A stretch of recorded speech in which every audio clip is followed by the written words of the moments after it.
The act of taking another human life is arguably the most morally fraught action one can undertake. It is a question that has haunted philosophers, theologians, and everyday people since time immemorial. Why do we place such immense value on human life?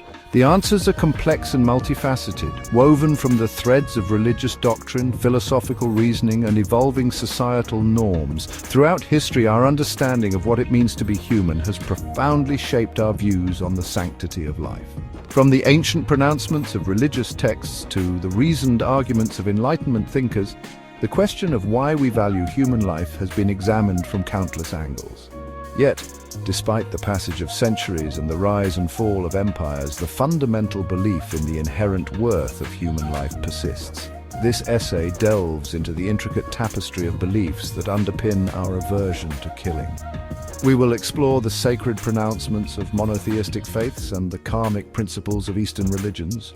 We will grapple with the philosophical frameworks of Aristotle and Aquinas, who grounded the value of life in reason and purpose.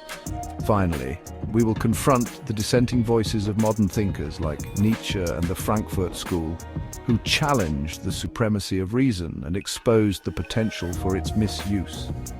By unpacking these diverse perspectives, we can gain a deeper understanding of the reasons behind our enduring belief in the profound significance of human life.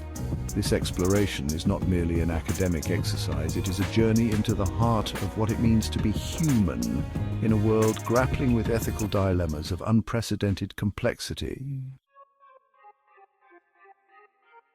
For millennia, religious teachings have provided a bedrock of moral guidance, shaping our understanding of right and wrong, good and evil. Central to many faiths is the belief in the sanctity of human life, a concept intricately linked to the idea of divine creation. Monotheistic religions such as Christianity, Islam, and Judaism view human beings as beings crafted in the image of God, imbued with intrinsic value and worth. This divine spark elevates human life above all other creatures, rendering it sacred and inviolable. To take a human life is not merely a transgression against another individual, but a grave offense against the divine order itself. The Ten Commandments, a cornerstone of both Judaism and Christianity, explicitly forbid murder, underscoring the gravity with which these faiths regard the preservation of human life. Similarly, Islam, with its emphasis on the oneness of God and the interconnectedness of creation, views the taking of a human life as a profound act of transgression. The Quran, the holy book of Islam, states that whoever kills a soul unless for a soul or for corruption in the land, it is as if he had slain mankind entirely. And whoever saves one, it is as if he had saved mankind entirely. This powerful verse encapsulates the Islamic belief in the immense value of each individual life and the ripple effects of violence that extend far beyond the immediate victim. Beyond the Abrahamic faiths, Eastern religions like Buddhism and Hinduism offer different yet equally compelling reasons for valuing human life. These belief systems emphasize the cyclical nature of existence, where death is not an end but a transition to a new beginning. Karma, the law of cause and effect, plays a central role in these traditions, dictating that every action, whether physical or mental, generates consequences that shape future lives. Moving from the realm of religious doctrine to the sphere of philosophical inquiry, we encounter the enduring ideas of ancient Greek philosophers, who grappled with the question of human value through the lens of reason and logic. Aristotle, a towering figure in Western thought, posited that human beings occupy a unique position within the hierarchy of living things. At the heart of his philosophy lies the concept of the rational soul, a faculty unique to humans that enables us to reason, make moral judgments, and contemplate our place in the cosmos. This capacity for rational thought, Aristotle argued, elevates us above animals and grants us a special dignity and worth. He believed that the ultimate purpose of human life is to fulfill this potential for rationality, to live a life guided by reason and virtue. Centuries later, the medieval theologian and philosopher Thomas Aquinas integrated Aristotle's ideas into a Christian framework, developing the concept of natural law. Aquinas argued that God, in his infinite wisdom, embedded moral principles within the very fabric of creation. These principles, accessible through reason, provide a guide for human conduct and reveal our inherent obligations to ourselves and others. Self-preservation, Aquinas argued, is a fundamental precept of natural law, a drive ingrained within all living beings. From this, he extrapolated that the protection of human life is paramount, as it is a prerequisite for the fulfillment of our natural inclinations and the pursuit of higher goods. Moreover, Aquinas highlighted the importance of species continuation as another key facet of natural law, further solidifying the moral imperative to value and protect human life. Section 4. Challenges to reason, Nietzsche and the Frankfurt School. While the emphasis on reason as a justification for valuing human life has held sway for centuries, modern thinkers have raised important challenges to this dominant paradigm. Friedrich Nietzsche, the 19th century German philosopher, famously proclaimed the death of God, signaling a radical shift in Western thought. Nietzsche was deeply critical of what he saw as the stifling influence of traditional morality, particularly its emphasis on reason and objectivity. He believed that these values had masked the true nature of human existence, which he saw as characterized by a will to power, a drive for self-creation and self-overcoming.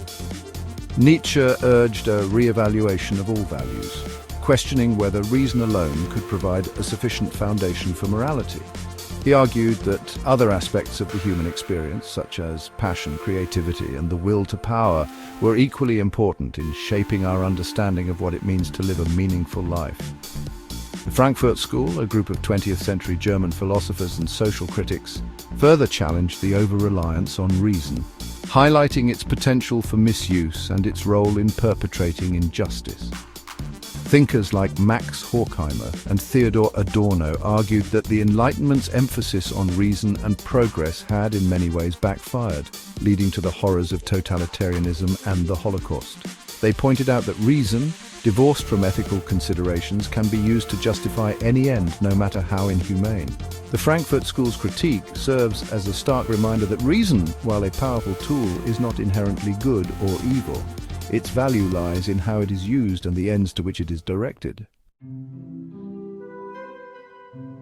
Section 5. Instrumental versus inherent worth, a complex equation. The question of why we value human life inevitably leads us to the complex debate surrounding instrumental versus inherent worth. Do we value human beings for their contributions to society, their skills, talents, and potential to create or innovate? This perspective, known as instrumentalism, views individuals as valuable insofar as they serve a purpose, contribute to the collective good, or possess desirable qualities. While instrumentalism might seem pragmatic on the surface, it raises thorny ethical dilemmas. If we primarily value individuals for their instrumental worth, does it follow that those who are less productive, less abled, or less conventionally useful are inherently less valuable? This line of thinking can lead to dangerous and discriminatory practices, devaluing the lives of those deemed less capable or less worthy. On the other hand, the concept of inherent worth posits that human beings are valuable simply by virtue of their existence, regardless of their abilities, accomplishments, or social standing. This perspective emphasizes the intrinsic dignity and worth of every individual, regardless of their perceived usefulness or social contribution. It is a view that finds resonance in the belief in universal human rights, the idea that all individuals are entitled to respect and protection simply because they are human. The tension between instrumental and inherent worth lies at the heart of many contemporary ethical debates, from discussions about disability rights to the allocation of healthcare resources. Striking a balance between these two perspectives, recognizing the value of both individual contributions and inherent human dignity, remains an ongoing challenge. Section 6. The enduring relevance of valuing human life. In an era marked by rapid technological advancements, complex geopolitical landscapes, and evolving societal norms, the question of why we value human life takes on renewed urgency. The rise of artificial intelligence, for example, forces us to confront the boundaries between human and machine, challenging our understanding of consciousness, sentience, and the very essence of what it means to be human. Similarly, the increasing prevalence of autonomous weapons systems raises profound ethical questions about the role of human judgment in warfare and the potential consequences of delegating life or death decisions to machines. As technology continues to blur the lines between the natural and the artificial, the human and the non-human, the need to reaffirm our commitment to the sanctity of human life becomes ever more pressing. Furthermore, in a world grappling with climate change, resource scarcity, and the threat of global pandemics, the value we place on human life has profound implications for how we address these existential challenges. Do we prioritize short-term economic gains at the expense of environmental sustainability, potentially jeopardizing the well-being of future generations? How do we allocate scarce resources in a just and equitable manner, ensuring that the needs of the most vulnerable are met? These are not merely theoretical questions, but pressing dilemmas that demand thoughtful consideration and a steadfast commitment to the inherent worth of every human life. Section 7, Conclusion, a Tapestry of Beliefs. The question of why we value human life is not one with a simple or singular answer. It is a question that has resonated throughout human history, inspiring countless philosophical treatises, religious doctrines, and artistic expressions. From the pronouncements of ancient scriptures to the reasoned arguments of philosophers, from the impassioned pleas of human rights activists to the quiet reflections of everyday individuals, the belief in the profound significance of human life runs deep. We have explored this multifaceted question through the lenses of religion, philosophy, and modern social critique, uncovering a tapestry of beliefs that underpin our aversion to killing. We have seen how the concept of divine creation, the emphasis on reason and purpose, and the recognition of inherent worth all contribute to our understanding of why human life is precious and deserving of protection. Yet, as we have seen, the question of human value is not without its complexities and contradictions. The challenges posed by modern thinkers like Nietzsche and the Frankfurt school serve as important reminders that reason, while a powerful tool, is not infallible and must be guided by ethical considerations. Moreover, the tension between instrumental and inherent worth continues to shape contemporary ethical debates, forcing us to grapple with the balance between individual contributions and the intrinsic dignity of every human being. In a world increasingly marked by complexity, uncertainty, and rapid technological advancement, the need to reaffirm our commitment to the sanctity of human life has never been greater. The tapestry of beliefs that we have explored provides a rich and nuanced framework for navigating the ethical challenges of our time, reminding us of the profound responsibility we have to protect and cherish the precious gift of human life in all its diversity and complexity.